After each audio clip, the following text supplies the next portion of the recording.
ওই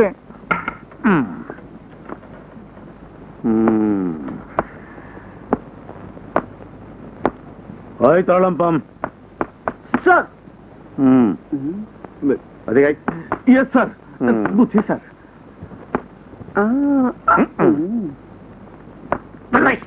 না তারম না, তারালাম পাম আছে নাই।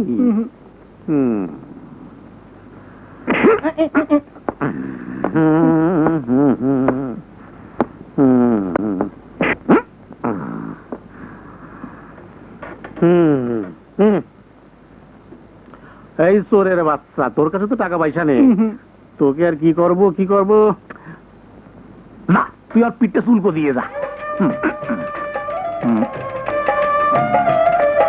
চোরের বাচ্চা, মজা বাচ্চা দিকে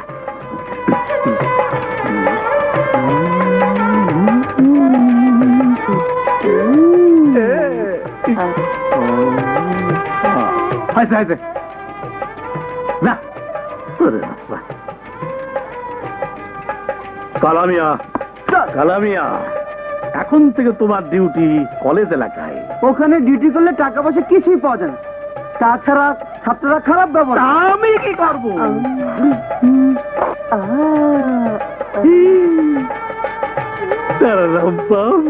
ঠিক আছে ঠিক আছে, আজকে তুমি বাজার ডিউটি করবে। আচ্ছা স্যার, আসসালামু আলাইকুম।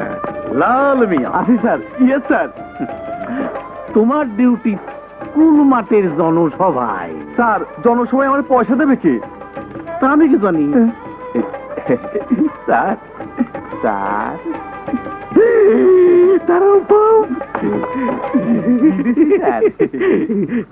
ঠিক আছে ঠিক আছে, তোমার ডিউটি বিশ্ব রোডের চেকপোস্টে।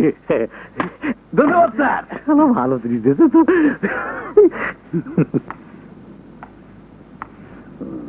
আসসালামু আলাইকুম। আমি দৈনিক জনকথা ক্রাইম রিপোর্টার রেশমা রহমত, বসতে পারি কি? অবশ্যই, বসুন বসুন, আপনার উপর আল্লাহর রহমত আছে।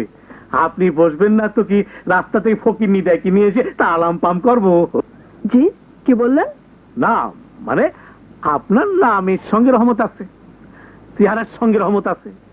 উপর আল্লাহর রহমত না থাকলে এত সুন্দর চেহারা। আপনার কাছে আমি আমার চেহারার প্রশংসা শুনতে আসিনি। জানি, থানায় কেউ প্রশংসা শুনতেও আসে না, কেউ করতেও আসে না। এটা হচ্ছে নালিশের জায়গা। বলুন কার বিরুদ্ধে আপনার নালিশ? তাকেই বেদ দিয়ে পিটাই একেবারে তালাম পাম করবো। আমার নালিশ চেয়ারম্যান বাকিরুল্লাহ চৌধুরীর বিরুদ্ধে। কিসের নালিশ? ওই কাগজে আমার সমস্ত অভিযোগ লেখা আছে। আপনি কি করেছেন? চেয়ারম্যান সাহেব তো মাটির মানুষ, আর আপনি তারই বিরুদ্ধে তালাম পাম করছেন। আপনি ভুল করছেন। চেয়ারম্যান বাকিরুল্লাহ চৌধুরী ভদ্র মানুষের মুখোশে একজন ভয়ঙ্কর শয়তান। সে একজন কালো বাজারি দুর্নীতিবাজ। সার চুরি করে এই এলাকায় কৃষকদের সে পথে বসে দিয়েছে। লিপে চাল গম চুরি করে গরিবের পেটে লাথি মারছে। এই কথা পত্রিকায় লিখেছিলাম বলে মিরাজ নামে গুন্ডাকে দিয়ে আমার উপর অত্যাচার করে বাকিরুল্লাহ আমাকে মেরে ফেলতে চেয়েছিল। এক মিনিট, তালাম পাম করিনি।